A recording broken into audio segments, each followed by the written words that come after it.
اعوذ باللہ من الشیطان الرجیم، بسم اللہ الرحمن الرحیم۔ السلام علیکم پیارے بہن بھائیو، صبح خیر۔ حضور نبی کریم صلی اللہ علیہ وآلہ وسلم سجدے میں یہ دعا پڑھتے تھے۔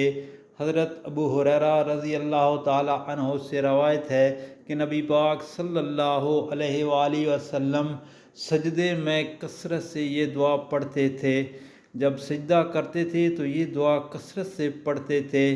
دعا کیا ہے؟ بسم اللہ الرحمن الرحیم، اللہم اغفر لی ذنبی کلہ دکہ و جلہ و اولہ و آخرہ و علانیتہ و سرہ۔